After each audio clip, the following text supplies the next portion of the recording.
Olá, bom dia, boa tarde, boa noite, estudantes. Sejam bem-vindos aqui. Nesse vídeo aqui a gente vai falar um pouquinho sobre a formação do espaço econômico e também social no mundo, né? Ou seja, o espaço geográfico, né? Como esse espaço que a gente conhece hoje atualmente, fronteiras, o mundo econômico, a distribuição da população.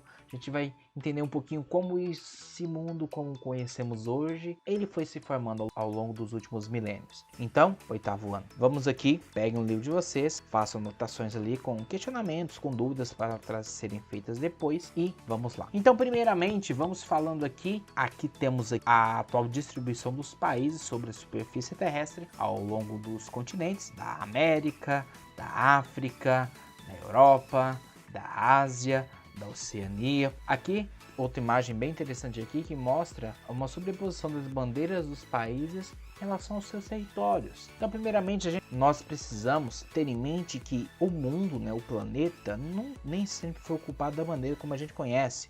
Né? Os grupos populacionais se deslocaram e povoaram diferentes partes dos continentes ao longo da história e ao longo da pré-história também.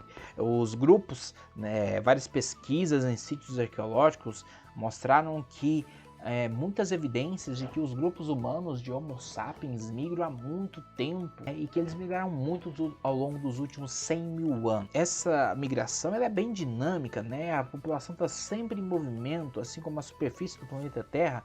Ao longo dos últimos 100 mil anos, o Homo sapiens deixou o continente africano e se espalhou pelos outros continentes, pela Ásia, pela Europa, pela Oceania, pela América. Falando aqui sobre como a chegada dos Homo sapiens ao nosso continente, ao continente americano, algumas teorias, né, mas duas principais são que por volta ali entre 25 e 16 mil anos atrás, os seres humanos, o Homo sapiens, acabaram chegando ao continente americano através do Estreito de Bering, ali no norte do continente americano, ali mais próximo com a Ásia, onde hoje ali é o território da Rússia. Ali na última glaciação, por conta da temperatura mais baixa, ali tinha uma grande camada de gelo, era uma ponte natural ali e grupos humanos acabaram passando por essa ponte de gelo e chegando ao continente americano. Outra teoria é que os povos, né, os Homo sapiens, tenham chegado ao continente americano vindo ali em embarcações pelo Oceano Pacífico, né,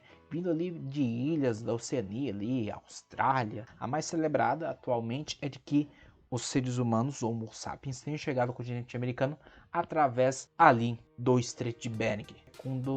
Com o desenvolvimento da agricultura, aconteceu ali o surgimento das primeiras vilas, cidades e a escrita também, né, dando início ali o pontapé para a Idade Antiga. Ao longo da Antiguidade, as populações também se movimentaram bastante. Movimentos migratórios provocaram grandes transformações no espaço geográfico. Algumas a gente pode ali observar, como por exemplo a civilização romana, República Império da civilização romana, acabaram espalhando ali, ocupando partes do que hoje é o continente, de países que hoje estão na Europa, de países do norte da África, de países ali da Ásia, né? A expansão ali da civilização romana, né? Uma vez que a gente não pode falar Império Romano como um todo, porque a história romana teve vários períodos, período do Império, período da República, certo?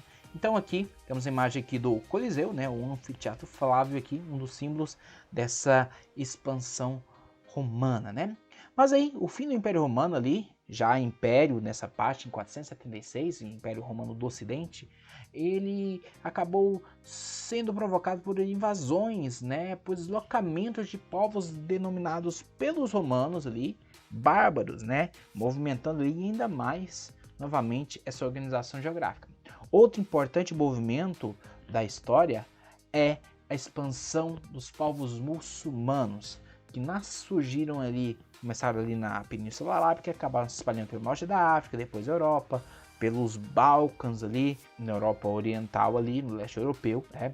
E essas marcas dessas expansões podem ser vistas em cidades da Espanha, como Córdoba. É uma cidade que tem muitas influências ali desse período de expansão, né, de migração, de movimentação dos povos muçulmanos.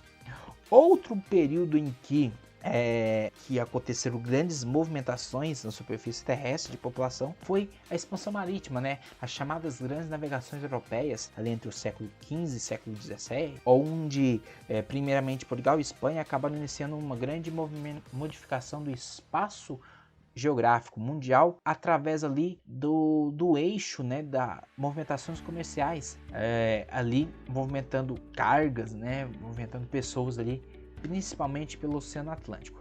Essas grandes navegações acabaram ali também pela colonização da América, pelo uso pelas metrópoles europeias, Portugal, Espanha, depois ali Inglaterra e também França, que acabaram utilizando principalmente mão de obra escravizada.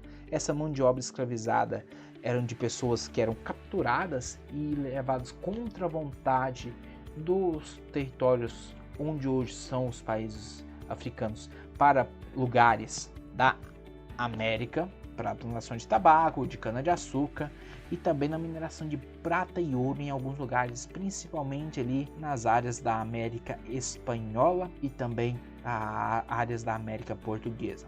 Durante os séculos, né, entre os séculos XVI, XVII e XVIII, a América foi o principal destino de imigrantes de todo o planeta, né? Atualmente, países envolvidos como Estados Unidos, Canadá, Alemanha, Japão, também se tornaram foco de recebimento de muitos imigrantes, principalmente imigrantes que vão ali em busca de melhores condições de vida, melhores salários e também destaca ali para as pessoas que acabam fugindo, né, de áreas de conflito, de desastres naturais, ali como secas, né, busca ali de melhores condições para a sobrevivência.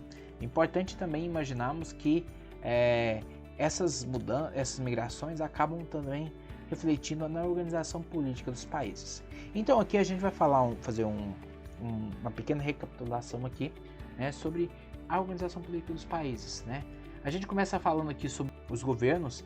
Eles são um grupo político que comanda um Estado Nacional, né? Lembrando que governo e Estado Nacional são coisas diferentes. Mas vamos lá. Governo é composto por um grupo político que comanda um Estado Nacional por um determinado período de tempo, ou seja, mandatos. É uma instituição temporal. Já o Estado Nacional, ou o Estado, com E maiúsculo, é formado pelas instituições públicas responsáveis pela organização da política social, como exemplo, congressos nacionais, ministérios, tribunais de justiça. E um Estado Nacional, para existir, ele precisa ter algumas coisas. Primeiramente, um território delimitado por fronteiras, isso é muito importante. Ter uma população, ter um governo que represente essa população e uma coisa bem importante que é ser reconhecido por outros estados nacionais, que esses estados, ao reconhecerem esse território ali como pertencente àquele país, dão a ele o status de um estado soberano, né? Um país que tem ali suas fronteiras reconhecidas. Seguindo aqui, a gente vai falar um pouquinho sobre ordens mundiais, né? Ordens mundiais, o que é isso, né? Uma ordem mundial é nada mais nada menos do que a relação de poder e influência entre países, entre organizações internacionais, né? Um exemplo aqui que a gente pode tratar que é ali entre 1500 e 1600, a ordem mundial é dominada por Portugal e Espanha.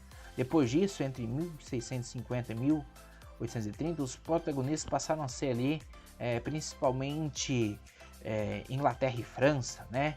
Aí a gente dá um salto ali, né, para ali com o final da Segunda Guerra Mundial, onde as potências europeias acabaram perdendo muita força, né? E a gente acabou entrando ali na Guerra Fria.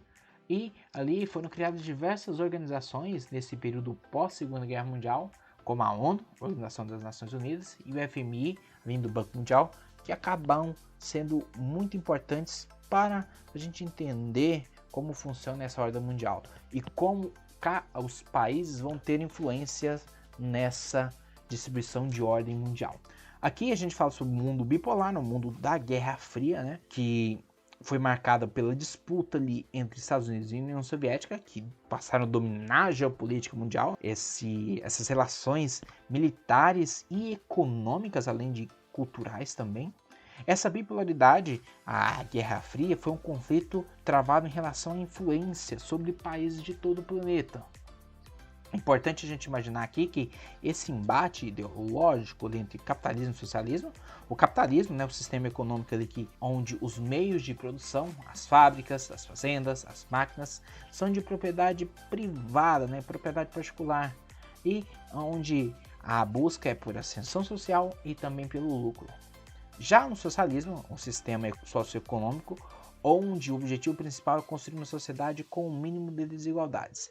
Nele, as fábricas e fazendas, em teoria, seriam de propriedade coletiva, estando sobre o controle do Estado Nacional e, por consequência, seria controlado pelo povo.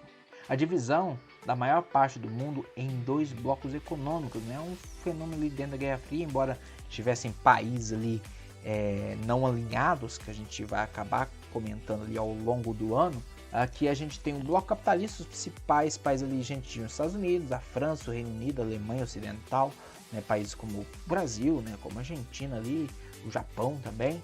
O bloco socialista tinha ali a União Soviética. Até determinado momento a gente tinha a presença da China, só que a China acabou se afastando ali da União Soviética em determinado momento. Tínhamos também a Polônia, tínhamos a Alemanha Oriental, entre outros, né, entre outros países ali na esfera socialista.